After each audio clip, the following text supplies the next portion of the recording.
January 17, 1943. Guadalcanal, the jungle breathes. Beneath a canopy so thick the sun arrives in fragments, Captain Tanaka Hiroshi crouches in a foxhole carved from volcanic mud.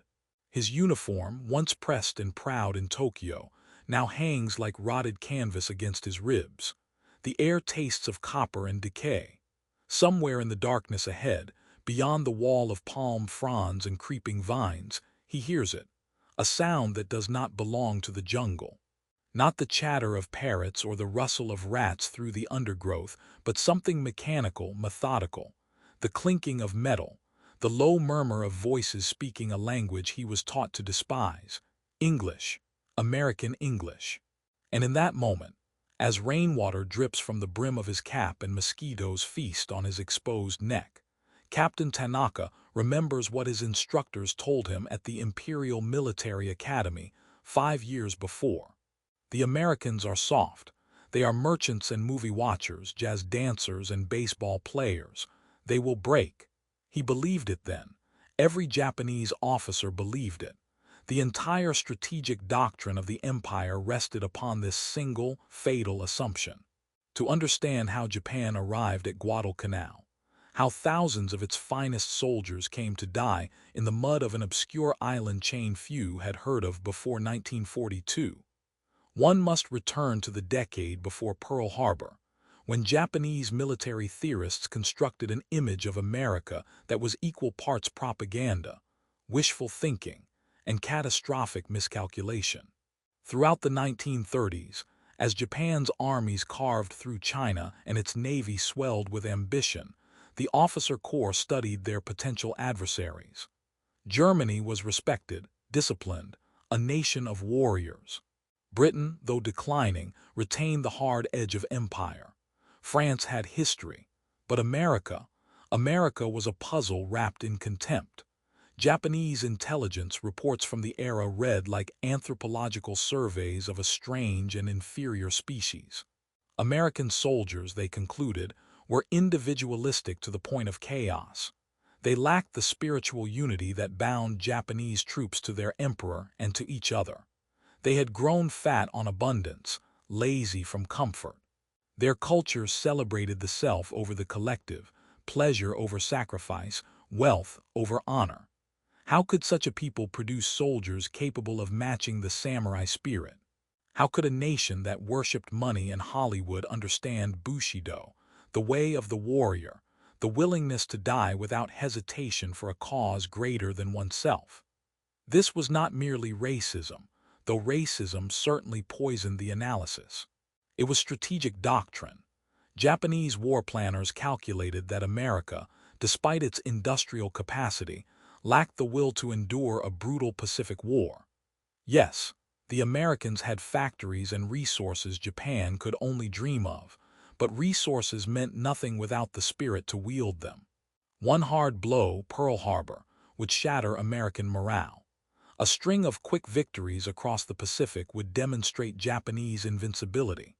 And then, so the theory went, the soft Americans would negotiate, would accept Japan's greater East Asia co-prosperity sphere, would retreat to their jazz clubs and baseball diamonds and leave Asia to its rightful masters.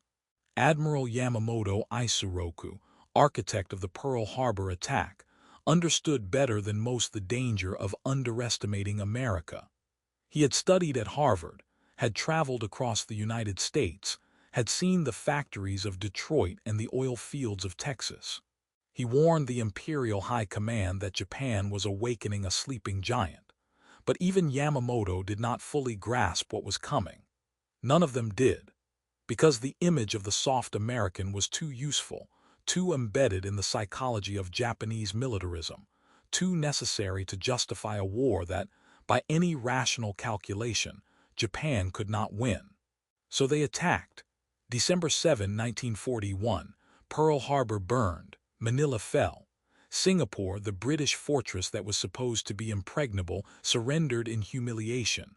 Hong Kong, Guam, Wake Island, the dominoes tumbled. For 6 months, the Japanese war machine seemed unstoppable, confirming every prejudice, every assumption. Where were the fierce Americans? Where was the resistance? The enemy retreated, surrendered, died in confused clusters. Perhaps the analysts had been right after all. And then came Guadalcanal. The Solomon Islands were never meant to be a battlefield. A scattered chain of jungle-covered rocks in the South Pacific, they held no strategic value until Japan began constructing an airfield on Guadalcanal in the summer of 1942. That airfield, once operational, would give Japanese bombers the range to strike Australia, to sever the supply lines between the United States and its last major ally in the Pacific. For the Americans, still reeling from 6 months of defeat, the airfield represented an opportunity, a chance to stop retreating and start fighting back. On August 7, 1942, the 1st Marine Division landed on Guadalcanal's beaches. They expected resistance.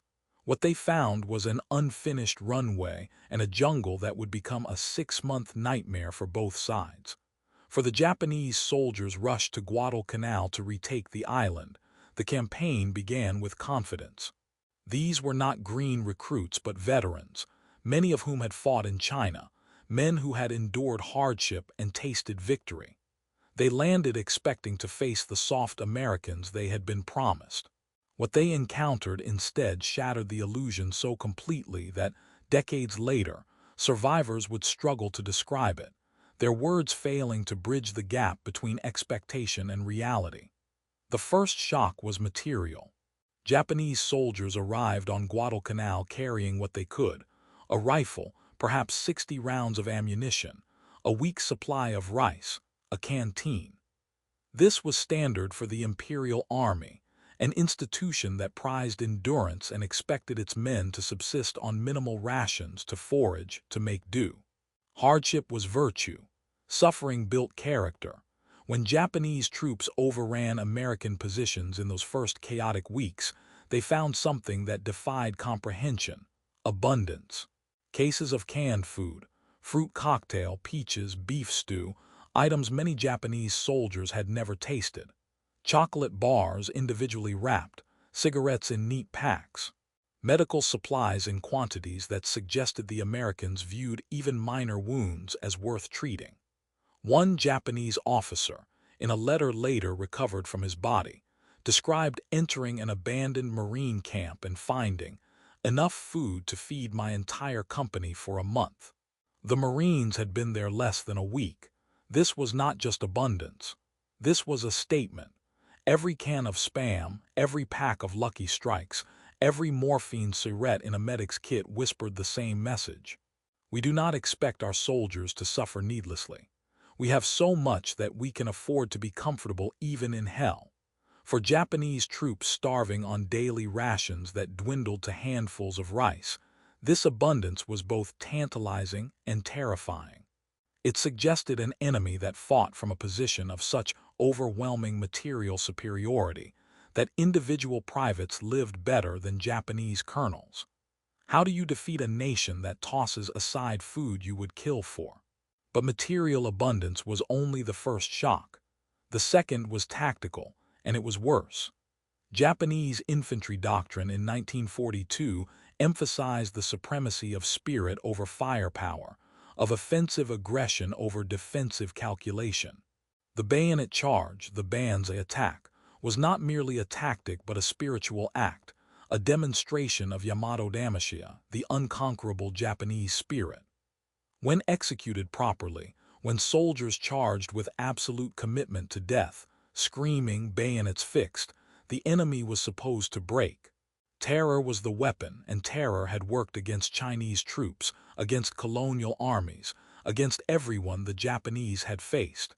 It did not work against the Marines. August 21, 1942. The Battle of Tenaru River. 900 Japanese troops, led by Colonel Ikeki Kiyano, launched a night attack against Marine positions guarding the eastern perimeter of Henderson Field, the captured airfield that was now the strategic heart of the Guadalcanal campaign. Colonel Ikeki, a veteran of campaigns in China and Manchuria, believed his force sufficient to sweep the Americans into the sea.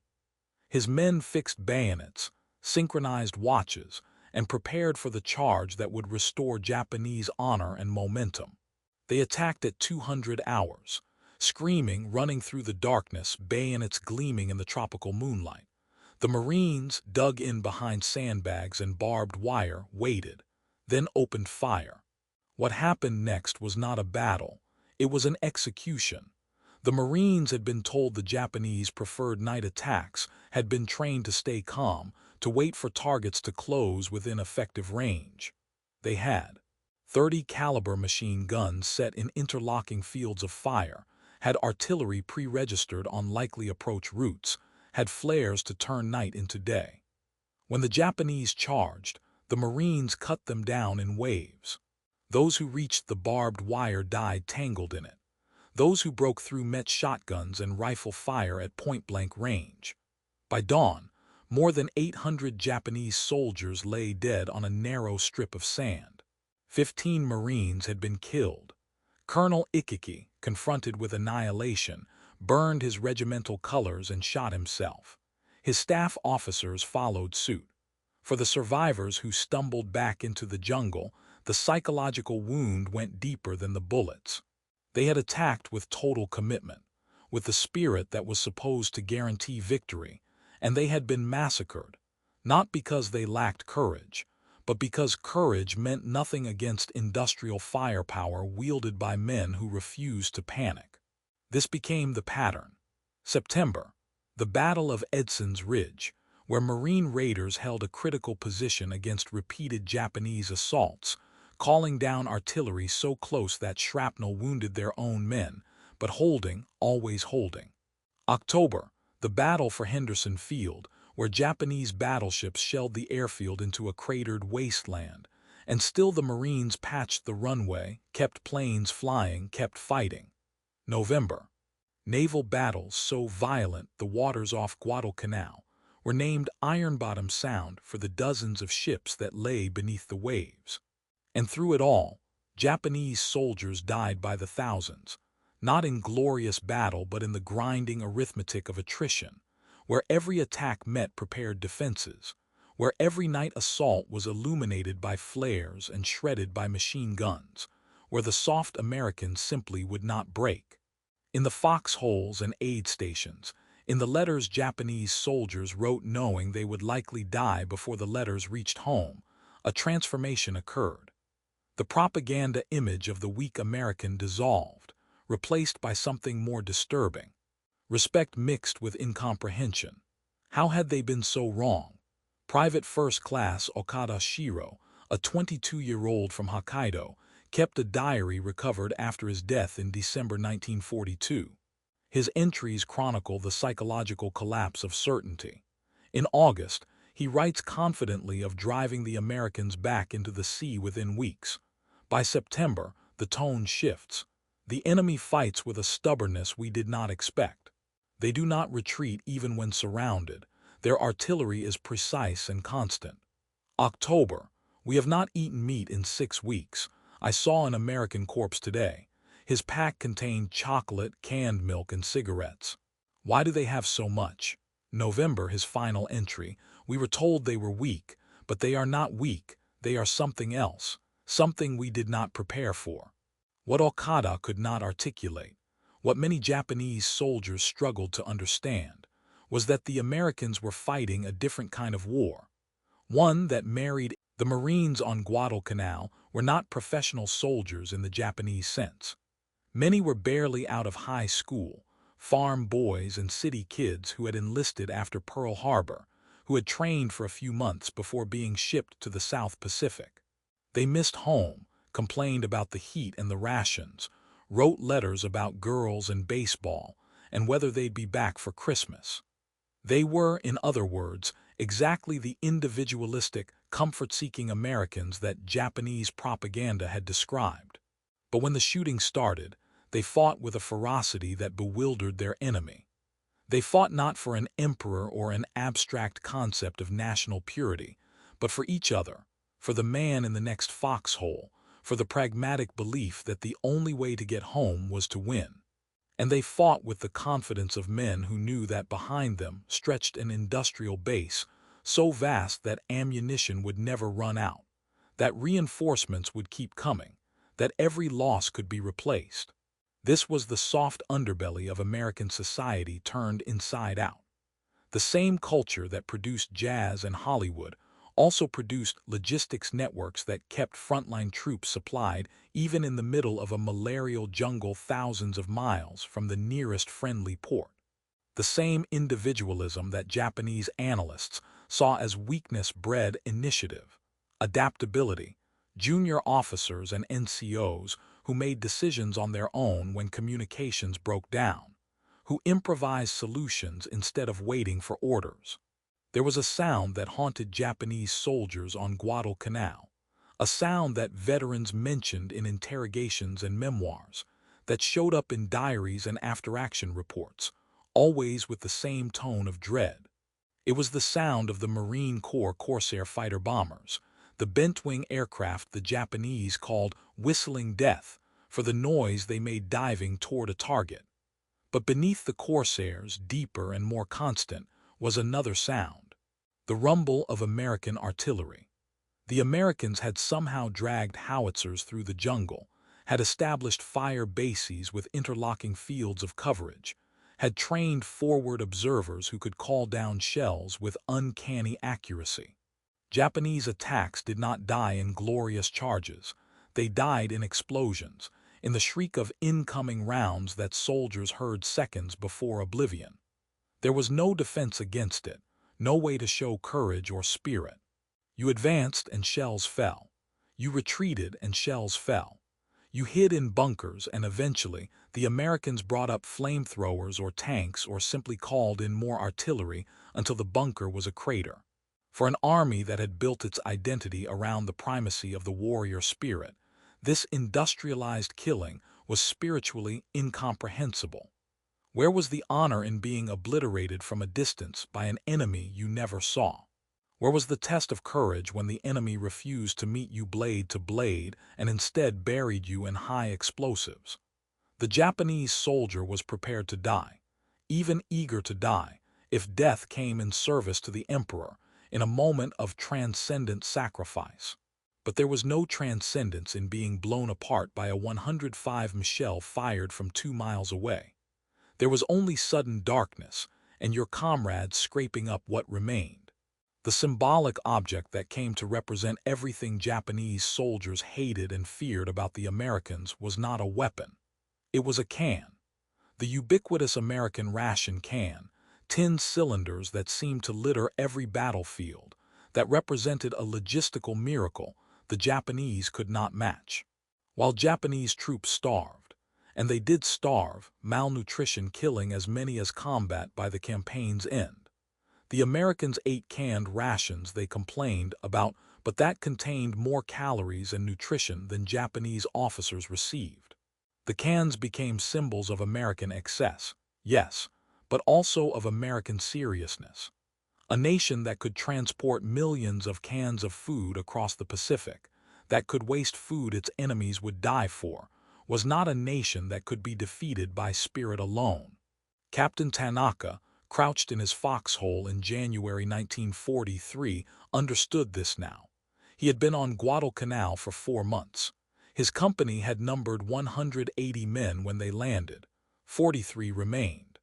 Most had not died in battle but from disease, starvation, the slow collapse of bodies no longer fed or treated. He had eaten grass, bark, insects. He had watched men die whimpering about rice, about home, about the lies they had been told. The Americans, he had learned, were not soft. They were something far more dangerous. They were ruthless in their pragmatism, bottomless in their resources, and utterly unwilling to concede defeat.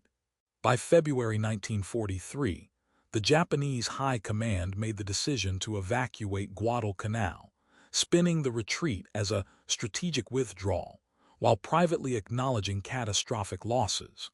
Of the 36,000 Japanese troops deployed to the island, approximately 25,000 were dead.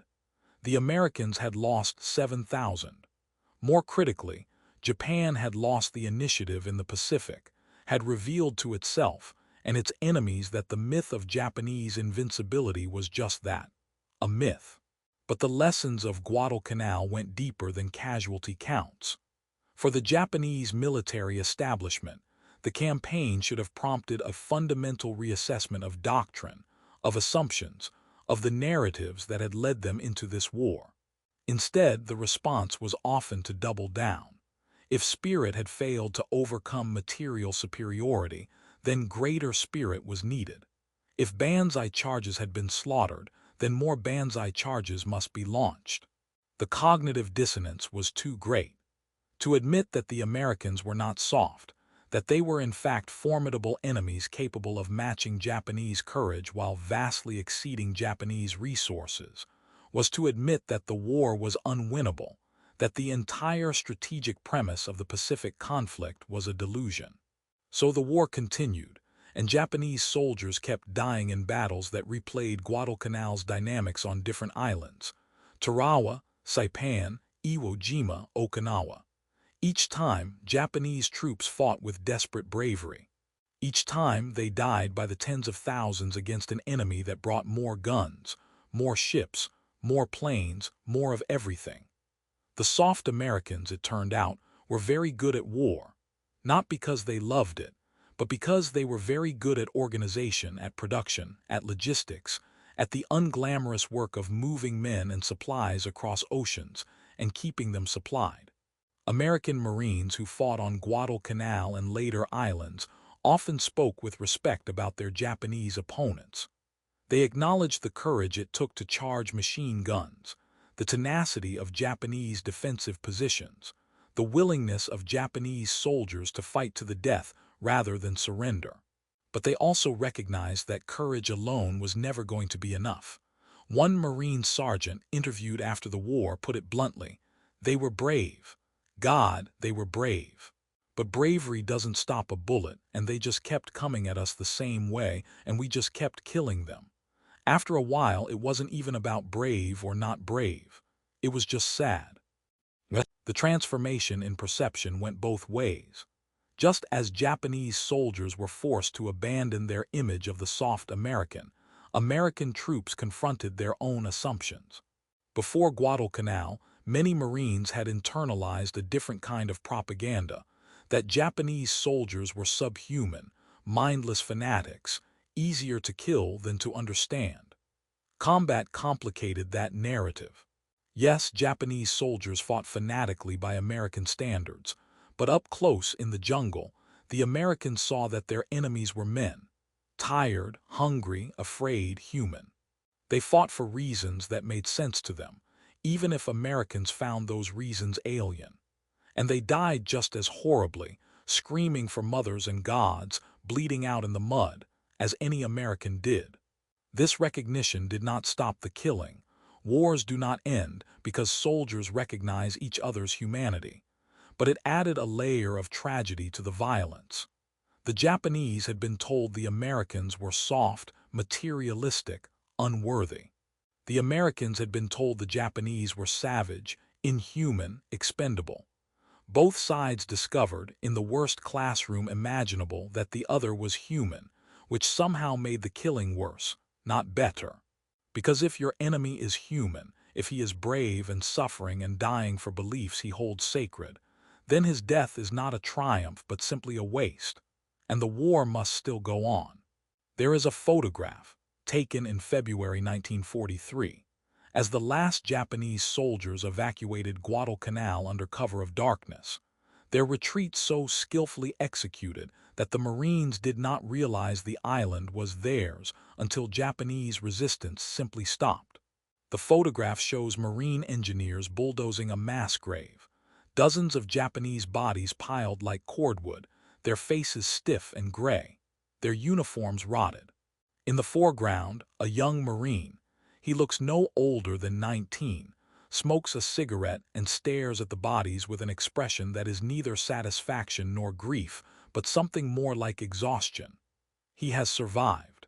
His buddies, some of them, have survived. And the island, this worthless piece of jungle that 6 months ago no American had heard of, is now American because enough young men on both sides bled into its soil. What did it prove? That the Japanese were wrong about American softness. Yes, definitively.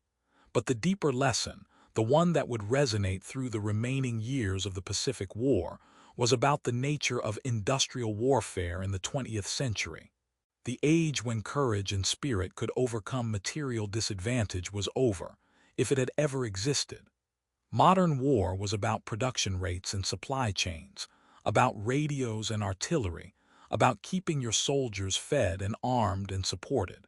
Japan had entered the war believing that willpower could substitute for resources, that spiritual superiority could counter industrial inferiority. Guadalcanal was the theorem, Hiroshima was the proof. The marine assaults that Japanese officers could not stop were not superhuman. They were simply well-supplied, well-trained, and backed by a nation that had decided, after Pearl Harbor, that winning the war was the only acceptable outcome, and that no amount of resources was too much to expend to achieve that outcome. The soft Americans turned out to be soft in the way tempered steel is soft compared to brittle iron, flexible enough to absorb blows, hard enough to strike back, and produced in such quantities that breaking one piece meant nothing because 10 more were already being forged. In the decades after the war, Japanese veterans of Guadalcanal, those few who survived, spoke of the campaign with a complex mixture of pride and bitterness. Pride, because they had fought honorably under impossible conditions. Bitterness, because they had been sent to die based on lies, on a strategic fantasy that ignored reality in favor of ideology. Some became pacifists, arguing that Japan's wartime leadership had criminally squandered millions of lives. Others remained nationalists, insisting that Japan had been right to fight, even if the execution had been flawed. But almost all agreed on one point: the Americans had not been soft.